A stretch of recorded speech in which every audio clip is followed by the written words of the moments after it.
बहुत समय पहले उज्जैनी नगरी में राजा विक्रमादित्य का शासन था। उनकी वीरता, न्यायप्रियता और सरल स्वभाव के किस्से दूर दूर तक फैले थे। लोग उनकी प्रशंसा करते नहीं थकते थे। एक दिन राज दरबार में अचानक एक अजीब सा साधु आया। उसके चेहरे पर तेज था और उसके हाथ में एक चमकता हुआ फल।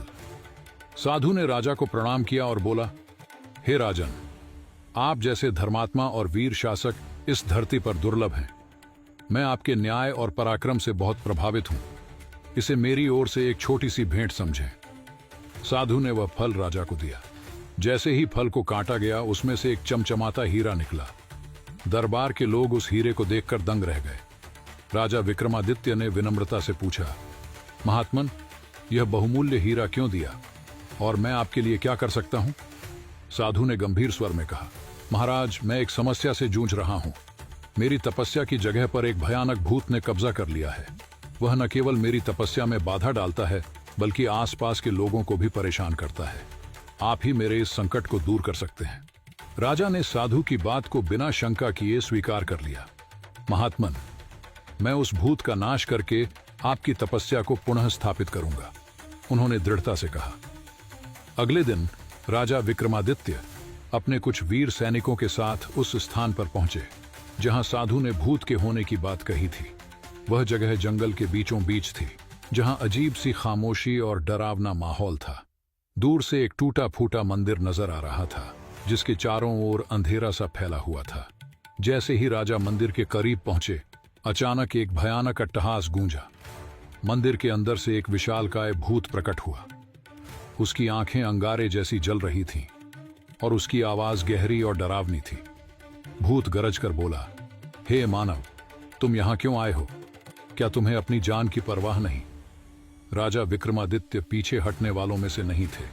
उन्होंने अपनी तलवार निकाली और कहा, मैं यहां तुम्हारा अंत करने आया हूं, तैयार हो जाओ। दोनों के बीच एक भयंकर युद्ध शुरू हुआ। राजा ने अपने पराक्रम से भूत को घायल कर दिया, लेकिन तभी भूत ने राजा को रोकते हुए कहा, महाराज, मुझे मारने से पहले मेरी बात सुन लो।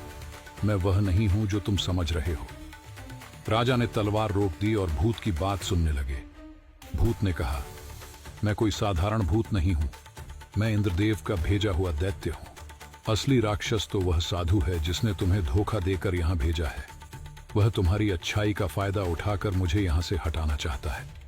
भूत ने समझाया, वह साधु वास्तव में एक राक्षस है। वह यहां एक यज्ञ करना चाहता है, जिसके माध्यम से वह अमृतत्व प्राप्त कर दे और देवताओं पर विजय पा सके।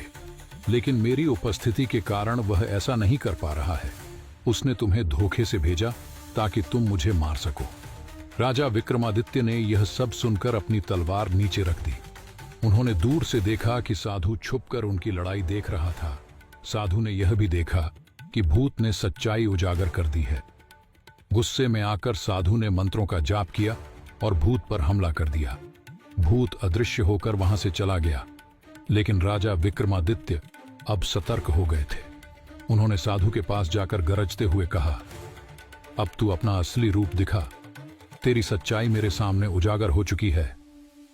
साधु ने हंसते हुए अपना रूप बदल लिया और वह एक भयानक राक्षस के रूप में प्रकट हुआ। उसकी आंखें खून जैसी लाल थीं और उसके हाथ में एक बड़ा गदा था। राक्षस ने कहा, विक्रमादित्य, तूने मेरी योजना पर पानी फेर दिया। अब तू भी मरेगा। राक्षस और राजा के बीच भयंकर युद्ध हुआ। राक्षस के पास अद्भुत शक्ति थी, लेकिन राजा विक्रमादित्य ने अपनी चतुराई और पराक्रम से उसे कमजोर कर दिया। उन्होंने अपनी तलवार से राक्षस का वध कर दिया। राक्षस के मरते ही आसमान से एक दिव्य प्रकाश प्रकट हुआ। इंद्रदेव और अन्य देवता प्रकट हुए। उन्होंने राजा विक्रमादित्य पर पुष्प वृष्टि की और कहा, हे राजन, तुमने अपनी बुद्धिमत्ता और पराक्रम से न केवल सत्य की रक्षा की, बल्कि हमारी दुनिया को भी एक बड़े संकट से बचाया। तुम्हारे जैसे नायक की इस धरती को हमेशा आवश्यकता रहेगी। देवताओं ने राजा को आशीर्वाद दिया और धन्यवाद करते हुए उन्हें विदा कहा। इस प्रकार राजा विक्रमादित्य ने अपनी वीरता से न केवल धर्म की स्थापना की, बल्कि सच्चाई और अच्छाई का परचम भी लहराया। उनकी यह गाथा युगों युगों तक गाई जाती रही।